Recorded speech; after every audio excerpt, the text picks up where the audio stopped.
বাইকে ব্যবহার করছি পার্সোনালি। কিছু হচ্ছে আমি ওইখান থেকে শেয়ার করব, আর কিছু হচ্ছে বিভিন্ন অনলাইনে ঘাটাঘাটি করে বা বাকি যারা ইউজাররা আছে তাদের থেকে হচ্ছে তথ্যটা নিয়ে হচ্ছে আমি শেয়ার করতেছি। তো আশা করি আপনাদের খুবই কাজে লাগবে। এই লিস্টের মধ্যে হচ্ছে আমি বেশ কিছু বাইকই রেখেছি, যেটার মধ্যে ইয়ামাহা, টিভিএস, বাজাজ, ঠিক আছে, এই বাইকগুলো আছে।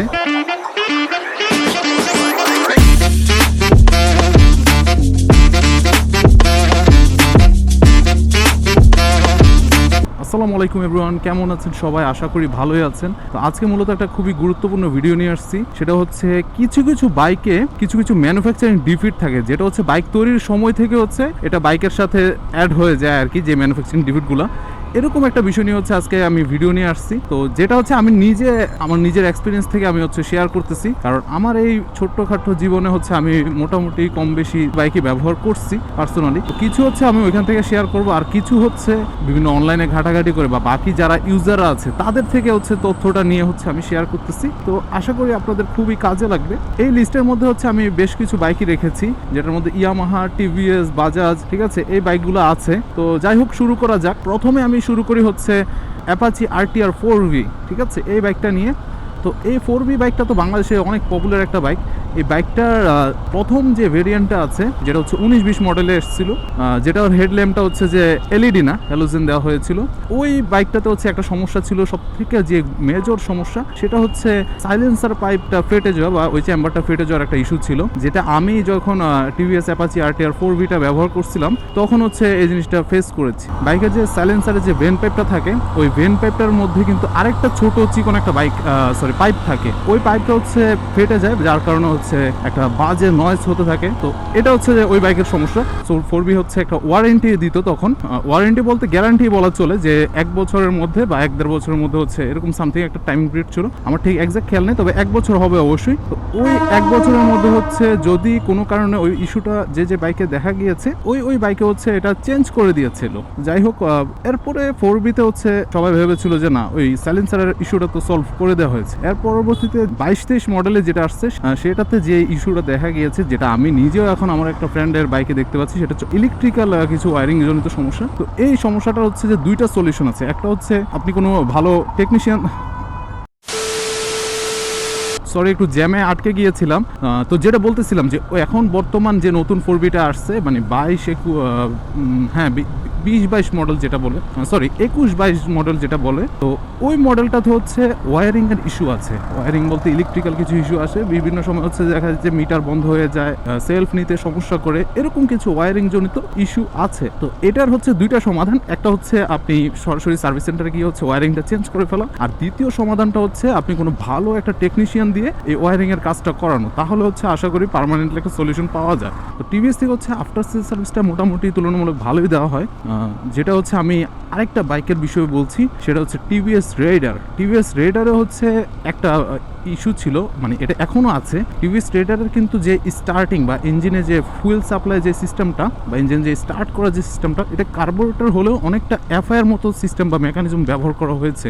এক্ষেত্রে হচ্ছে একটা ইস্যু হয়, এটার যে ম্যাগনেট কয়েলটা থাকে, এই ম্যাগনেট কয়েলটা নষ্ট হয়ে যায়, বা এটা আমি ম্যাক্সিমাম টিভিএস রেইডারে আমি দেখেছি এই ইস্যুটা, যে স্টার্ট নিতে একটু সমস্যা করে, এরকম একটা ইস্যু হয়। এটা হচ্ছে কিন্তু আসলে বাইকের কোনো কার্বোরেটর ইস্যু না বা তেলের জনিত ইস্যু না, এটা ম্যাক্সিমাম ক্ষেত্রে হচ্ছে বাইকের যে ম্যাগনেট কয়েলটা থাকে ইঞ্জিনে, এই ম্যাগনেট কয়েলটা হচ্ছে নষ্ট হয়ে যায় বা এটার মধ্যে একটা ত্রুটি থাকার কারণে এই সমস্যাটা হয়। তো যার কারণে হচ্ছে স্টার্ট নিতে পারে না, বা গাড়ি যেহেতু এটা এফআই সিস্টেমের টাইপের ব্যবহার করা হয়েছে, যার কারণে হচ্ছে গাড়িটা ইঞ্জিনটা স্টার্ট নিতে ঝামেলা করে। আমার খুবই ক্লোজ ফ্রেন্ড হচ্ছে টিভিএস রেইডারের এই সমস্যাটার মধ্যে পড়ছিল।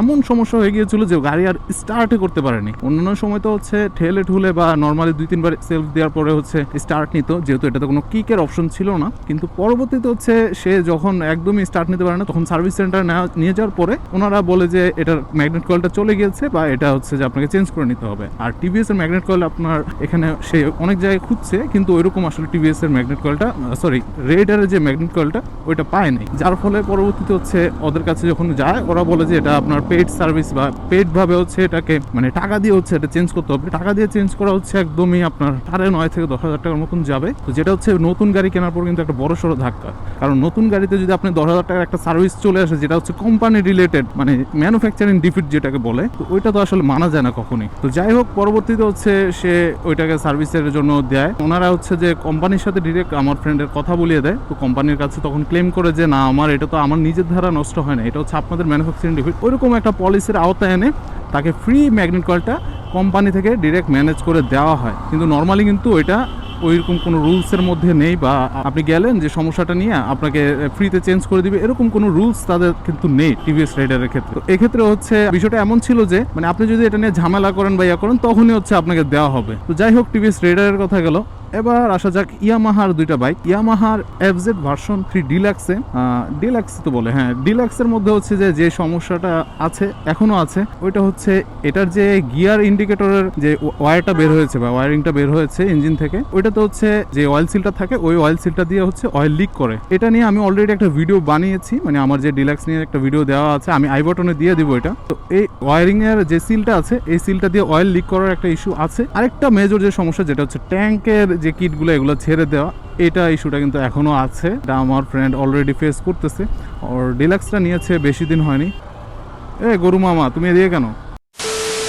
তো ইয়ামাহা ভার্সন 3 ডিলাক্স হচ্ছে এই সমস্যাগুলো আছে। আর তারপরে R15 ভার্সন 3 এরও কিন্তু এই সেম ট্যাঙ্ক কিট ফাঁক হয়ে যাওয়ার বা এরকম একটা ইস্যু আছে। তো ইয়ামাহা যে ডিলাক্স বা এফজেড V3 এটাতে কিন্তু ইয়ামাহা একটা আফটার সেল সার্ভিস বা ওয়ারেন্টির আওতায় পড়ে, যে কোনো কারণে যদি তাদের ম্যানুফ্যাকচারিং ডিফিটের কারণে যদি ট্যাঙ্ক খুলে যায় বা ট্যাঙ্ক কিট ফাঁক হয়ে যায়, ওই ক্ষেত্রে হচ্ছে ওরা এটা সম্পূর্ণ ফ্রিতে আপনাকে নতুন করে রিপ্লেস করে দিবে। ইয়ামাহাকে এটার জন্য একটা খুবই বড় সড়ো একটা থামস আপ। R15এও মেবি এই জিনিসটা আছে, R15 ভার্সন 3 তে, যেহেতু এফজেড V3 তে দেওয়া হয়েছে R15এও দেওয়ার কথা। এরপরে হচ্ছে সুজুকির ক্ষেত্রে, সুজুকি নিয়ে আমি লাস্ট সুজুকি জিক্সার যেটা নতুন আছে এটা নিয়ে তো আমি একটা ভিডিও বানাইছি, ওইটার মধ্যে আমি সমস্যাটা যদি উল্লেখ করছি। তারপরে এখানে শর্টে একটু বলে দিই, সুজুকি জিক্সার পেছনে যে ডিস্কটা আছে এই ডিস্কটা টাল হয়ে যায়, মানে নতুন অবস্থাতে কোনো ধাক্কা বা কোনো প্রেসার ছাড়াই জাস্ট ব্রেক প্যাডের যে প্রেসার বা ব্রেকের যে প্রেসার ওই প্রেসারে এটা টাল হয়ে যাচ্ছে। হয়তো আপনারা যদি দেখতে চান বা আপনাদের কাছে যদি জিক্সার নতুনটা থাকে, কখনো একবার হচ্ছে আপনি জিক্সারটাকে ডাবল স্ট্যান্ড করে হচ্ছে স্টার্ট দিয়ে চাকাটাকে নর্মালি মানে নর্মাল আইডিয়াল আরপিএমে জাস্ট দেখতে পারেন। দেখবেন যে চাকাটা যখন ঘুরছে তখন পেছনে যে ক্যালিবারটা এটা ডানে বামে মুভ করছে, এরকম হচ্ছে কিনা একটু দেখবেন। দেখলে অবশ্যই কমেন্ট বক্সে জানাই দিবেন যারা এই সমস্যাটা হচ্ছে। আমি দুইটা বাইকে আমি দেখতে পেয়েছি সেম ইস্যু, দুইটা নতুন বাইক একদমই আপনার হচ্ছে, একটা হচ্ছে 2000 কিলোর মতো চলছে আর একটা হচ্ছে 1500 কিলোতে এই সমস্যাটা দেখা দিয়েছে। তো ওদের কাছে গেলে ওরা জাস্ট একটাই সাজেশন দেয় যে আপনার এটা বানাইছে এরকম, মানে ডিরেক্ট কথা হচ্ছে ওদের এটা যে এটা বানানো হয়েছে এরকম, যেটা আসলে হচ্ছে নতুন বাইকের ক্ষেত্রে মানা যায় না নর্মালি। যাই হোক সুজুকির ক্ষেত্রে তো এই বিষয়টা গেল। এরপর হচ্ছে আমি যে বাইকটা নিয়ে আসছি বা যে বাইকটার বিষয় বলবো সেটা হচ্ছে লিফানের কেপিটি। তো লিফানের যে কেপিটি বাইকটা আছে টুরিং অ্যাডভেঞ্চার বাইক, এই বাইকটাতে হচ্ছে যে সমস্যাটা হচ্ছে আমি বিভিন্ন সোর্স থেকে জানতে পারছি, এটা হচ্ছে এটার যে স্টক চেইন প্রিমিয়ামটা থাকে এটা নাকি সময়ের সাথে সাথে লুজ হয়ে যায়, মানে বারবার এটাকে মেনটেন্স করা লাগে, বারবার টাইট দেওয়া লাগে, এরকম একটা ইস্যু নাকি লিফান কেপিটিতে আছে। এখন এই ইস্যুটা যেহেতু আমি 2-3টা সোর্স থেকে বা 2-3 জায়গা থেকে জানতে পারছি, এটা এমন না যে আমি নিজে মন করা ভাবে বলছি, আমি বাইক নিয়ে তো তুলনামূলক অনেক বিষয় নিয়ে ঘাটাঘাটি করি, তো এখান থেকে হচ্ছে সোর্স থেকে আমি বিষয়টা জানতে পারছি। তো যদি কারো লিফান কেপিটি বাইকটা থাকে সে একটু আমার কমেন্ট বক্সে জানাই দিবেন যে আসলে এরকম ইস্যুটা হয় কিনা আপনার সাথে। তো আরেকটা বিষয় আমি এরকম শুনতে পাইছি যে স্টক যে চেইন প্রিমিয়ামটা আছে ওইটা থেকে যদি আপনি আফটার মার্কেট যে কোনো একটা চেইন প্রিমিয়াম ইউজ করেন তখন আর এই সমস্যাটা হচ্ছে না। তো যাই হোক আজকে মূলত এই 4-5টা বাইক নিয়ে আপনাদের সাথে কথা বললাম।